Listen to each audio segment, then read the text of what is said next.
नमस्कार साथियों। बिहार में सहायक शिक्षा विकास पदाधिकारी से संबंधित विज्ञापन सूचना जारी कर दी गई है और आज के इस वीडियो के माध्यम से हम डिटेल में इस भर्ती के बारे में समझेंगे। संक्षेप में कहें तो बिहार में अधिकारी बनने के लिए एक सुनहरा मौका है अभ्यर्थियों के लिए। खासकर ये ऐसी परीक्षा है जिसमें इंटरव्यू का कोई भी प्रावधान नहीं है। इसका मतलब है कि आप केवल लिखित परीक्षा के माध्यम से इस नौकरी को प्राप्त कर सकते हैं और बिहार में अधिकारी बनने का सपना पूरा कर सकते हैं। आइए डिटेल में इस वीडियो को समझते हैं। आगे बढ़ने से पहले आप सभी अभ्यर्थियों को बता दें कि बीपीएससी टीआरई 4.0 की जो क्लासेस हैं हमारी तबीयत खराब होने की वजह से कुछ दिनों से नहीं ले पा रहे हैं और पूरी उम्मीद है कि सोमवार से आप लोगों की जो क्लासेस हो फिर से स्टार्ट होंगी और हम प्रयास करेंगे कि डेली आप लोगों की 2 क्लास हो। एक जो आपको क्लास पीआईक्यूज़ की क्लास होती है शाम में और दूसरी क्लास जो आपकी होती है करंट अफेयर्स की। तो ये 2 क्लासेस हम आपका स्टार्ट करने वाले हैं सोमवार से। तो आप सभी अभ्यर्थी थोड़ा सा धैर्य बनाए रखिए। बाकी हमने अभी तक आपको जो 50 दिन की जो स्ट्रेटजी बताई है पीआरटी के लिए आप उसको ज़रूर फॉलो कर लीजिए। वीडियो का लिंक हम डिस्क्रिप्शन में दे देंगे तो आप वहाँ से इसको फॉलो कर लीजिएगा। आगे बढ़ते हैं। अब हम यहाँ पर जो है बीपीएससी एईडीओ के बारे में चर्चा कर लेते हैं और यहाँ पर अगर हम बात करें तो यह जो भर्ती प्रक्रिया है कुल मिलाकर अगर हम बात करें तो जो पद हैं उनकी संख्या देख लेते हैं। तो 935 पदों पर यह भर्ती निकाली गई है और इस भर्ती में अगर हम बात करें तो सभी राज्य के जो अभ्यर्थी हैं वो इसमें योग्य अभ्यर्थी इसमें फॉर्म भर सकते हैं और यहाँ पर जो है सुयोग्य भारतीय उम्मीदवारों से आवेदन मांगा जा रहा है। यहाँ पर इसका मतलब है कि कोई भी यहाँ पर फॉर्म भर सकता है। अब हम यहाँ पर बात कर लेते हैं जो पद हैं अनारक्षित कैटेगरी में अगर हम बात करेंगे तो ये कुल मिलाकर जो है 374 पद हैं अनारक्षित में यूआर में और इसमें आप 141 माइनस कर दीजिएगा तो 374 में से 131 माइनस कर दीजिएगा तो ये आपका जो है 243 सीट आपका यूआर के लिए मिलेगा पुरुषों को। तो जो भी पुरुष अभ्यर्थी हैं जो इस फॉर्म को भरना चाहते हैं चाहे आप बिहार के हो चाहे आप अन्य राज्य के हो तो आपको 243 सीट में फाइट करने को मिलेगा। इसके अलावा जो अन्य राज्य की जो महिला अभ्यर्थी हैं उनको भी इसी 243 सीट में फाइट करने को मौका मिलेगा। और ये जो 35% क्षैतिज महिला आरक्षण है इसमें केवल और केवल बिहार की महिलाओं को मौका दिया जाएगा। अब नियमावली में परिवर्तन हो चुका है, आप सभी जानते हैं। डोमिसाइल की बात करें तो डोमिसाइल जो है वो केवल और केवल शिक्षक भर्ती पे लागू हुआ है और इसके अलावा जो है अन्य जो भी भर्तियां उस पर जो है अभी तक नहीं लागू हुआ है। बाकी ये जो भर्ती है एईडीओ की इसमें सभी अभ्यर्थी किसी भी राज्य के हों आप इसमें फॉर्म भर सकते हैं। डिटेल में आप लोग यहाँ पर देख लीजिए कि किसको कितनी सीट यहाँ पर कैटेगरी के हिसाब से मिल रही है। टोटल सीट 935 है।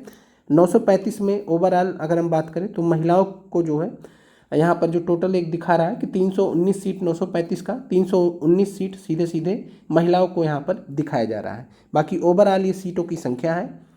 आगे बढ़ते हैं और यहाँ पर हम जो है आरक्षण से संबंधित बहुत सारी चीज़ें दी गई हैं, ये आप देख लीजिएगा जिसको जैसा भी देखना होगा। टेलीग्राम में हमने ऑलरेडी लिंक शेयर कर दिया है, आपको नोटिफिकेशन शेयर कर दिया है। यहाँ पर वेतनमान की बात कर लें तो ये स्तर 5 का लेवल 5 का जॉब होगा और मूल वेतन इसका 29,200 रुपये होगा और ये ओवरऑल इसकी जो ग्रॉस सैलरी होगी लगभग 50,000 के आसपास जाएगी और इसमें इन हैंड की अगर हम बात करें तो लगभग 45-46 हज़ार के आसपास जो है ये आपको इन हैंड मिलेगा। बाकी ये ऐसी जॉब है जिसमें मतलब एक्स्ट्रा इनकम्स भी हो जाती हैं, बाकी वो सब कहने की बात नहीं है, आप इतना समझदार है कि समझते हैं।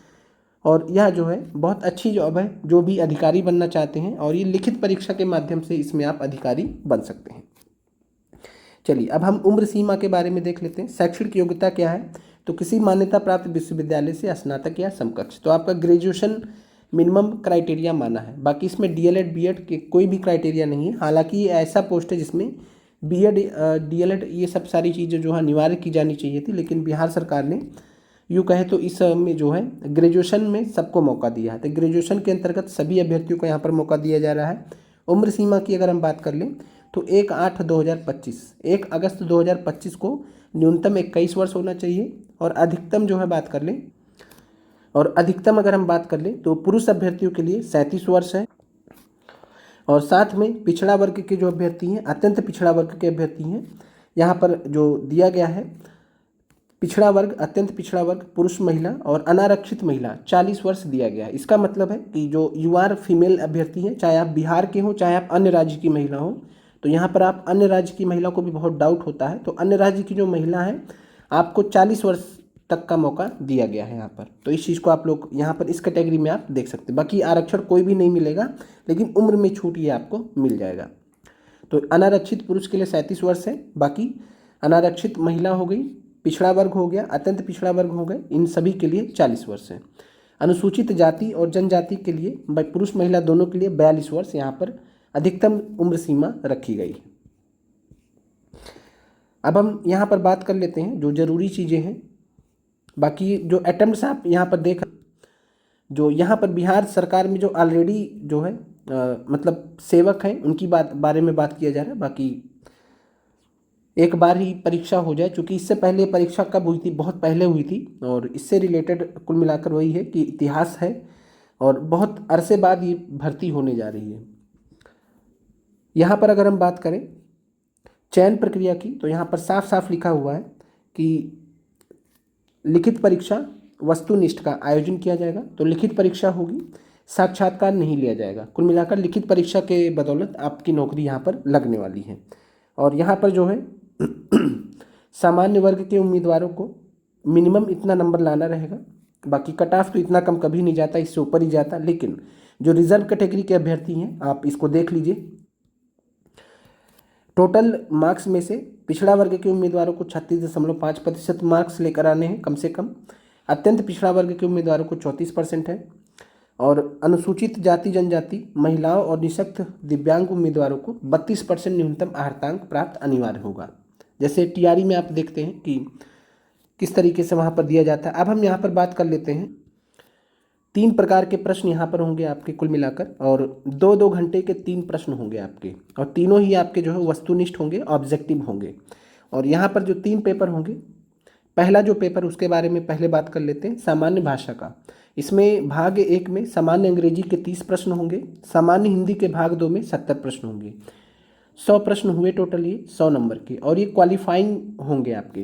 तो qualifying minimum 30% marks in both language.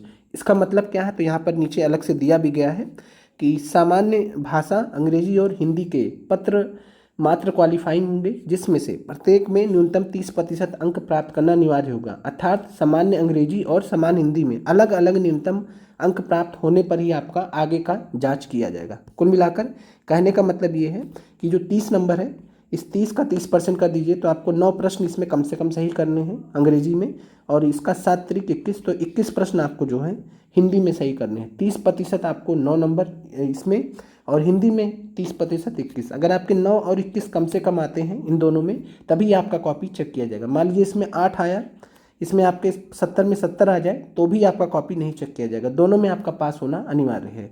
तो इसमें कम से कम अंग्रेजी में 9 नंबर और हिंदी में कम से कम 21 नंबर।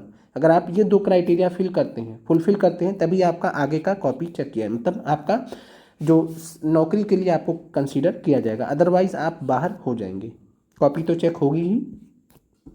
सामान्य अध्ययन की बात कर लेते हैं। तो सामान्य अध्ययन का आपका 2 घंटे का पेपर होगा, 100 प्रश्नों का, 100 नंबर होंगे। सामान्य योग्यता जनरल एप्टीट्यूड की बात कर लें तो इसका भी आपका 100 नंबर का पेपर होगा, 2 घंटे का, 100 प्रश्न ही हो जाएंगे। तो आपका कुल मिलाकर बात करें तो 2-2 घंटे के 3 पेपर होंगे। अब हम यहाँ पर एक जरूरी बात कर लेते हैं कि यह प्रश्न जो पेपर होगा, चूँकि अधिकारी रैंक का है, प्रत्येक प्रश्न का 1 अंक निर्धारित है, और प्रत्येक गलत उत्तर के लिए 1/3 निगेटिव मार्किंग का प्रावधान है। तो जैसे सिविल सर्विसेज में 1/3 निगेटिव मार्किंग होता है, तो कुछ उसी प्रकार जो है बीपीएससी एईडीओ में 1/3 निगेटिव मार्किंग रखा गया। अब आप में से बहुत सारे अभ्यर्थियों को होगा कि क्या सर इसमें भी जो है 1/3 निगेटिव मार्किंग रखा गया है। तो इसमें भी आपको जो है 1/3 निगेटिव मार्किंग रखा गया है। इसका मतलब है आपको 30 में से 9 नंबर प्राप्त करने के लिए भी थोड़ा सा मेहनत करना होगा। इतना आसान नहीं होगा कि आप जो है तुक्का मारते हुए निकल जाएंगे। आपको निगेटिव मार्किंग का भी ध्यान रखना होगा। तो निगेटिव मार्किंग के साथ में आपको यहाँ पर 9 नंबर लाने हैं, निगेटिव मार्किंग के साथ में आपको यहाँ पर 21 नंबर लाने हैं। तो थोड़ा टफ भी हो जाता है इस लेवल से। तो ये आपको क्लियर हो गया, निगेटिव मार्किंग तीनों पे लगेगा, इस पे भी, इस पे भी, इस पे भी। ये आपको क्लियर हो गया। अब हम आगे बात करते हैं सामान्य भाषा, सामान्य अध्ययन, और इसके सामान्य भाषा के जो प्रश्न हैं वो देख लीजिए। तो सामान्य अंग्रेजी और सामान्य हिंदी के प्रश्न इस तरीके से होंगे कि अभ्यर्थी की भाषा संबंधी प्रयोग की समझदारी की जांच हो सके। जैसे बीपीएससी टीआरई में सवाल पूछे गए हैं, आप उनको आप स्टैंडर्ड मान सकते हैं, कुछ उसी लेवल पे ये पेपर होंगे भाषा संबंधी, उससे हार्ड नहीं होगा। अब हम सामान्य अध्ययन और सामान्य योग्यता को अलग अलग देखेंगे। अब यहाँ पर अगर हम बात करें, जो ज़रूरी चीज़ें हैं उसके बारे में हम चर्चा कर लेते हैं। बाकी जो जेन्युइन चीज़ें हैं, एक बार नोटिफिकेशन आ जाएगा तो उसमें क्लियर हो जाएगा। OTR के माध्यम से आपका फॉर्म भरा जाएगा, और जो आखिरी डेट है फॉर्म भरने का जो आखिरी डेट है, उस डेट से पहले तक का आपका जो भी प्रमाण पत्र वगैरह है वो निर्गत हो जाना चाहिए। ऑनलाइन आवेदन प्रारंभ करने की तिथि आपका 27 अगस्त 2025 है।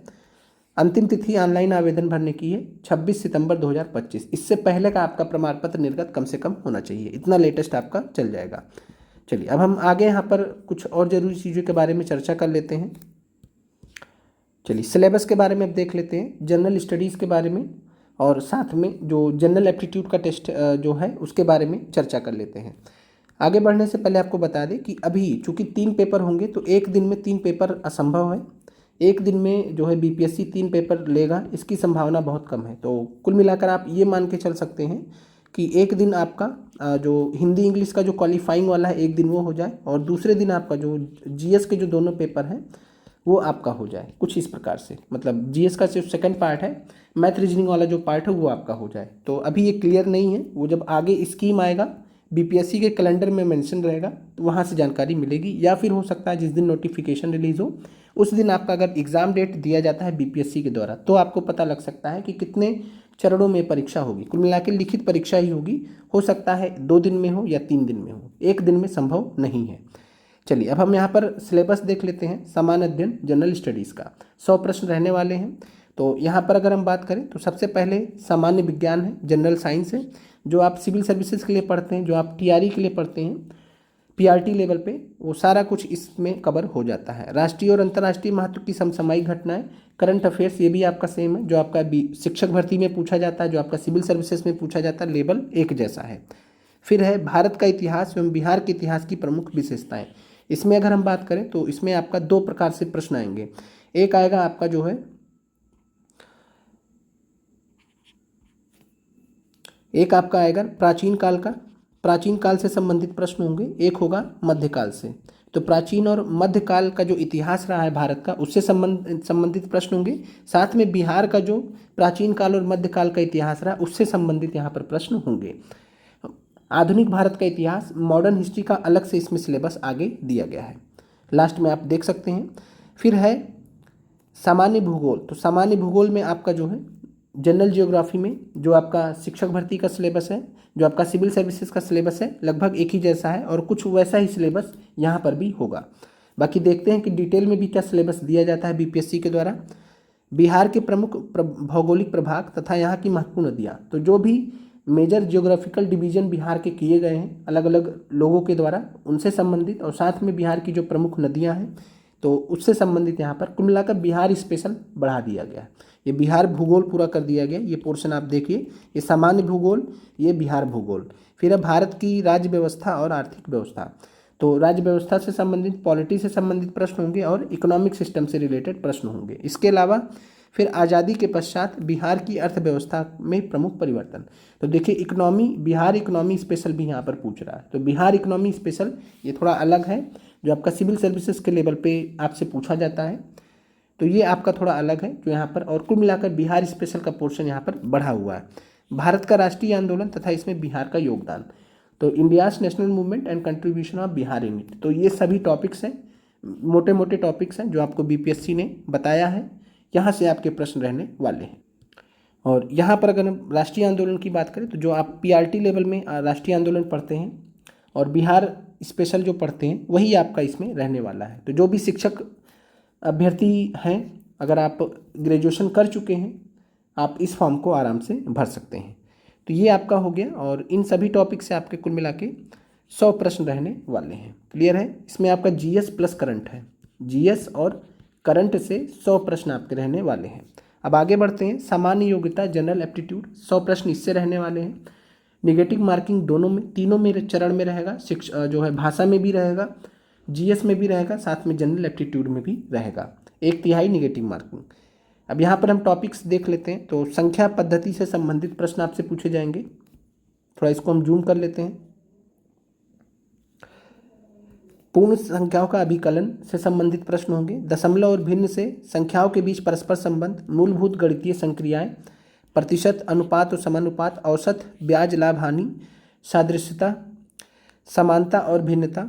तो ये सभी जो आपके टॉपिक्स हैं ये आपका मैथ्स में, अरिथमेटिक मैथ्स में आते हैं। तो अरिथमेटिक मैथ्स के अंतर्गत ये आपके टॉपिक्स हैं।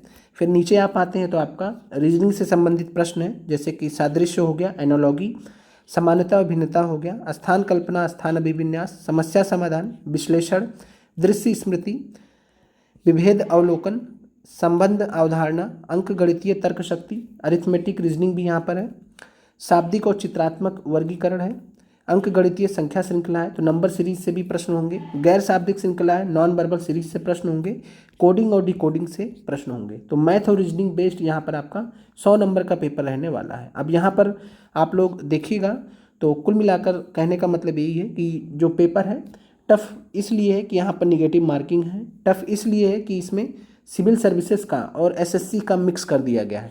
सिविल सर्विसेज का जो सिलेबस है और एसएससी का जो सिलेबस है वो दोनों को मिक्स कर दिया गया है। तो सिविल सर्विसेज का पूरा आप यहाँ पे जीएस देखिए और साथ में एसएससी लेवल का जो भी आपका मैथ रीजनिंग पूछता है वो पूरा का पूरा यहाँ पर दे दिया गया है।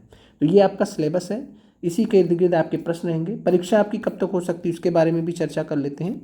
तो परीक्षा आपकी चुनाव के बाद ही होगी और जल्द ही इससे संबंधित डेट मिल जाएगा। और जो भी न्यूज़ मिल रहा है उसके अकॉर्डिंग जनवरी 2026 में एईडीओ की परीक्षा लेने का जो है योजना है। बाकी देखते हैं, जनवरी 2026 में भी हो जाए तो बहुत अच्छी बात है और फर्दर डिले ना हो। आपका अगर अन्य कोई डाउट हो तो आप एक बार कमेंट कर दीजिएगा। आप लोगों का देखने के लिए धन्यवाद।